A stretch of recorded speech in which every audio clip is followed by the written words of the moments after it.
نحمدہ و نصلی علی رسولہ الکریم اما بعد اعوذ باللہ من الشیطان الرجیم بسم اللہ الرحمن الرحیم رب اشرح لی صدری ویسر لی امری واحلل عقدۃ من لسانی یفقہوا قولی۔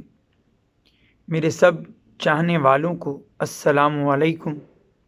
امید ہے سب دوست احباب اور رشتہ دار خیریت سے ہوں گے اور سب کی خیریت ہمیشہ اللہ تعالیٰ سے میں اچھی اور نیک ہی چاہوں گا۔ آج ساری دنیا 8 مارچ 2021 کو یوم نسواں خواتین کے عالمی دن انٹرنیشنل ویمنز ڈے کے طور پہ منا رہی ہے۔ دنیا میں عورت کے حقوق کے لیے آواز بلند کی جا رہی ہے۔ آج عورت اپنے حقوق کی جنگ لڑتے ہوئے معاشرے میں باہر نکلی ہے کہ اسے وہ عزت دی جائے جو مردوں کو حاصل ہے، اسے وہ مقام دیا جائے جو معاشرے میں مردوں کو حاصل ہے، اسے وہ حیثیت حاصل ہو جائے حقوق کے اعتبار سے جو اس سوسائٹی میں مردوں کو حاصل ہے۔ مانتا ہوں کہ ایسے معاشروں میں جہاں عورت کو ان کا جائز مقام نہ ملتا ہو، جہاں عورت کو ان کے حقوق سے محروم رکھا جاتا ہو، وہاں یہ آواز بلند ہونا چاہیے، وہاں عورت کو اپنے حقوق کی یہ جنگ لڑتے ہوئے نظر آنا چاہیے۔ لیکن جس مذہب کو میں ماننے والا ہوں، اسلام، اس مذہب نے تو پہلے دن سے ہی عورت کے ایسے مسلمہ حقوق بیان فرما دیے ہیں، مقرر کر دیے ہیں کہ اگر اسلام پہ چلنے والے ہم مسلمان ان حقوق کی پاسداری کریں، ان احکامات اور تعلیمات پر چلیں تو کسی عورت کو باہر نکل کر اپنے حقوق کے لیے آواز بلند نہیں کرنا پڑے گی۔ حضرت محمد صلی اللہ علیہ وآلہ وسلم نے جس عرب کے معاشرے کے سامنے اسلام کا پیغام پیش کیا، ذرا اس کی حالت زار بھی دیکھیے کہ بچیوں کو پیدا ہوتے زندہ درگور کر دیا جاتا تھا، مار دیا جاتا تھا، دفن کر دیا جاتا تھا یا بیچ دیا جاتا تھا۔ اپنے اس پاکستان کے ساتھ بسنے والے انڈیا کی مثال لے لیجئے، وہاں کچھ عرصہ قبل تک شوہر کے مرنے پر اس کی بیوی کو بھی اس کی جلتی چتا میں ستی کر دیا جاتا تھا۔ لیکن اسلام کا پیغام جو آیا وہ اب کا نہیں ہے۔ یہ جو عالمی تنظیمیں ہیں، یہ جو عالمی طور پر عورتوں کے حقوق کی بات کرنے والی تنظیمیں ہیں، انہوں نے تو کہیں 20ویں صدی کے شروع میں 1914 میں پہلی بار یوم نسواں یا ویمنز ڈے منایا، کہیں 1975 میں جا کے اقوام متحدہ نے پہلی بار اسے ریکگنائز کیا اور اس کے بعد سے 8 مارچ کو یہ عالمی دن کے طور پہ منایا جا رہا ہے۔ لیکن اسلام نے تو 1450 سال پہلے ہی عورت کے وہ سب حقوق مقرر کر دیے، جائز حقوق جو عورت کے تحفظ کی ضمانت ہو سکتے ہیں۔ آپ دیکھیے، مرد کے برابر حقوق کی بات کی جاتی ہے تو اسلام پہلا درس مساوات کا دیتا ہے۔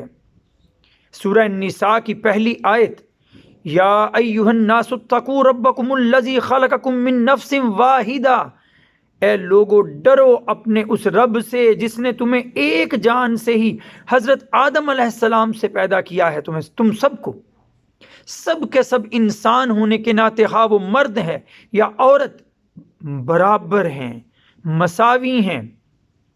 پھر کہاں عورت کو وراثت میں حصہ دیا جاتا تھا؟ عورت تو ایک حقیر باندی کی طرح زندگی گزار رہی تھی، اسلام آیا تو اسلام نے اسے وراثت میں بھی حقدار ٹھہرایا۔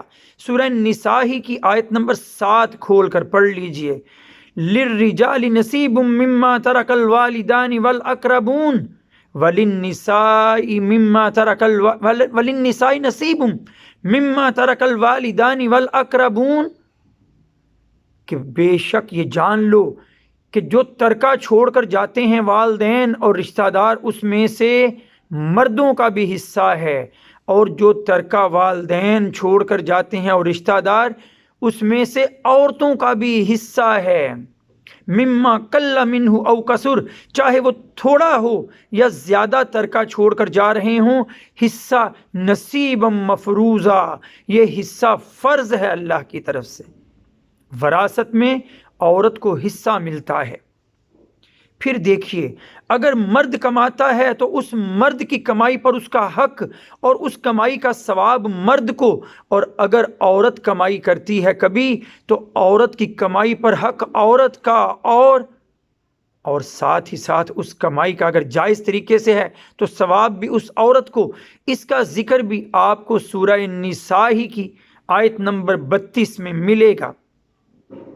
پھر دیکھیے کہ اس جیتی جاگتی زندگی میں جنت رکھی جاتی ہے۔ نبی کریم صلی اللہ علیہ وسلم فرماتے ہیں، الجنت تحت اقدام الامہات، جنت ماؤں کے قدموں کے نیچے، عورت کے قدموں کے نیچے۔ عورت کی خدمت، ماں کی خدمت کا عوض، ماں کی خدمت کا نتیجہ جنت۔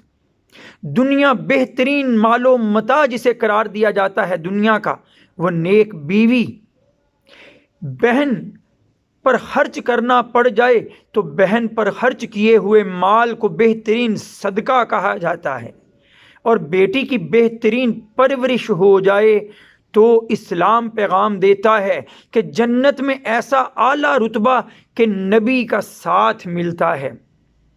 ہر درجے میں، ہر رشتے میں اسلام عورت کے حقوق متعین کر دیتا ہے، مقرر کر دیتا ہے۔ یہ آوازیں بلند ہونا ہی نہیں چاہیے معاشرے میں جو آج ہمیں نظر آتی ہیں۔ اگر حقیقی معنوں میں اسلام ہمارے سامنے ہو، ہم اسلام پر چلنے والے ہوں، تو جو جائز حقوق ہیں عورتوں کے، جو جائز حقوق ہیں خواتین کے، ان سب کو تو اسلام نے مقرر کر دیا۔